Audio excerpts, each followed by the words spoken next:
ಉತ್ತರ ಕನ್ನಡ ಜಿಲ್ಲೆಯ ಕಡಲ ತೀರ ಈಗ ಅನೇಕ ಜೀವ ವೈವಿಧ್ಯ ಸಂಕುಲಗಳ ವಾಸಸ್ಥಳ.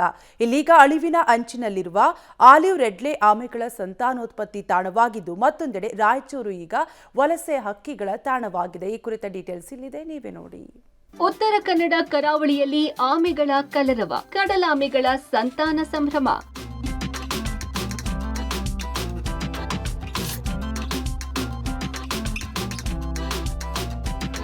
ಒಂದೆಡೆ ಪುಟ್ಟ ಪುಟ್ಟ ಹೆಜ್ಜೆಯನ್ನಿಟ್ಟು ಸಮುದ್ರದತ್ತ ತೆರಳುತ್ತಿರುವ ಕಡಲಾಮೆಗಳು, ಮತ್ತೊಂದೆಡೆ ಆಮೆಗಳ ಗೂಡುಗಳನ್ನು ಸಂರಕ್ಷಿಸಿಟ್ಟಿರುವುದು.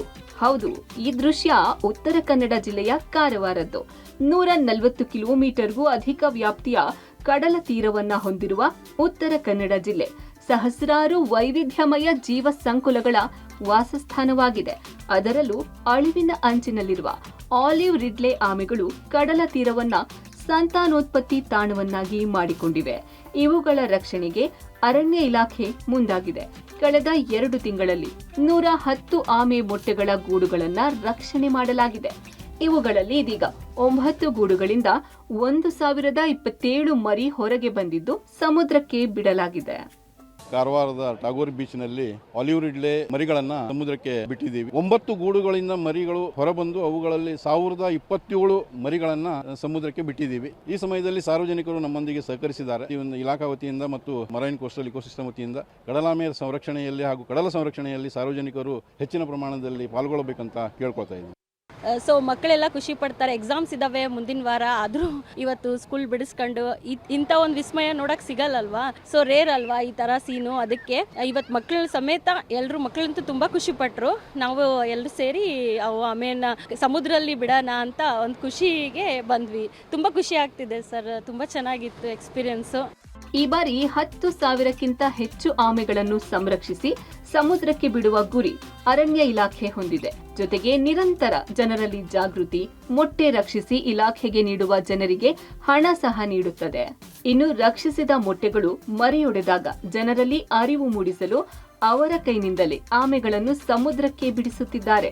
ರಾಯಚೂರು ಆಯ್ತೀಗ ವಲಸೆ ಹಕ್ಕಿಗಳ ಊರು. ವಲಸೆ ಹಕ್ಕಿಗಳಿಂದ ಹಕ್ಕಿ ಜ್ವರದ ಆತಂಕ. ರಾಯಚೂರು ಜಿಲ್ಲೆಯಲ್ಲಿ ನಿಗೂಢವಾಗಿ ಪಕ್ಷಿಗಳು ಸಾವನ್ನಪ್ಪುತ್ತಿರುವ ಹಿನ್ನೆಲೆ ಜಿಲ್ಲೆಯ ಜನರಲ್ಲಿ ಹಕ್ಕಿ ಜ್ವರದ ಆತಂಕ ಇನ್ನೂ ದೂರವಾಗಿಲ್ಲ. ಇಂತಹ ಸಮಯದಲ್ಲಿ ಜಿಲ್ಲೆಗೆ ಅತಿಥಿಗಳಂತೆ ಸಾವಿರಾರು ಸಂಖ್ಯೆಯಲ್ಲಿ ವಲಸೆ ಹಕ್ಕಿಗಳು ಬಂದಿರುವುದು ಆತಂಕಕ್ಕೆ ಕಾರಣವಾಗಿದೆ. ಮಂಗೋಲಿಯಾ, ಟಿಬೆಟ್, ಚೀನಾ ಮೂಲದ ಪಕ್ಷಿಗಳು ಬೇಸಿಗೆ ಸಮಯದಲ್ಲಿ ಭಾರತಕ್ಕೆ ವಲಸೆ ಬರುತ್ತವೆ. ಅದರಲ್ಲೂ Fleming, lesser Fleming, painted stroke, bar headed goose ಸೇರಿ ವಿವಿಧ ಪಕ್ಷಿಗಳು ರಾಯಚೂರಿಗೆ ಬಂದಿವೆ. ಇಲ್ಲಿ ದೇಶ ವಿದೇಶಗಳಿಂದ ನಾನಾ ಪ್ರಭೇದ ಹಕ್ಕಿಗಳು ವಲಸೆ ಬರ್ತವೆ. ಫ್ಲೆಮಿಂಗ್ ಆಗಿರ್ಬೋದು, ಲೆಸ್ಸರ್ ಫ್ಲೆಮಿಂಗ್ ಆಗಿರ್ಬೋದು, ಪೇಂಟೆಡ್ ಸ್ಟ್ರೋಕ್ ಆಗಿರ್ಬೋದು, ವಿಶೇಷವಾಗಿ ಬಾರ್ ಹೆಡೆಡ್ ಗೂಸ್ ತರಹದ ಪಕ್ಷಿಗಳು ಬೇರೆ ಬೇರೆ ದೇಶಗಳಿಂದ ರಾಯಚೂರಿಗೆ ವಲಸೆ ಬರ್ತವೆ. ರಾಯಚೂರು ಜಿಲ್ಲೆಯಲ್ಲಿ ಈ ಹಕ್ಕಿ ಜ್ವರದಿಂದ ಏನಾಗ್ತಾ ಇದೆ ಅಂತಂದ್ರೆ ಬೇರೆ ಬೇರೆ ಪ್ರಭೇದ ಪಕ್ಷಿಗಳು ಸಾಯ್ತಕ್ಕಂಥ ಪ್ರಸಂಗ ಎದುರಾಗಿದೆ. ಒಂದು ಅಘೋಷಿತ ಪಕ್ಷಿಧಾಮ, ಅದನ್ನು ದಯವಿಟ್ಟು ಉಳಿಸ್ಬೇಕಂತ ಹೇಳಿ ಈ ಮೂಲಕ ನಾನು ಕೇಳ್ಕೊಳ್ತಾ ಇದ್ದೀನಿ. ಈಗಾಗಲೇ ರಾಯಚೂರಿನ ಮನ್ಸಲಾಪುರ ಕೆರೆ ಮತ್ತು ಬೇರೆ ಬೇರೆ ರಾಯಚೂರಿನಲ್ಲಿರುವಂಥ ಸುತ್ತಮುತ್ತ ಕೆರೆಗಳಿಗೆ ವಿದೇಶ ಪಕ್ಷಿಗಳು ಬರ್ತಿರೋದು ನಿಜವಾಗ್ಲೂ ಒಂಥರ ನೋಡಲಿಕ್ಕೆ ಭಾಳ ಖುಷಿ ಆಗ್ತದೆ.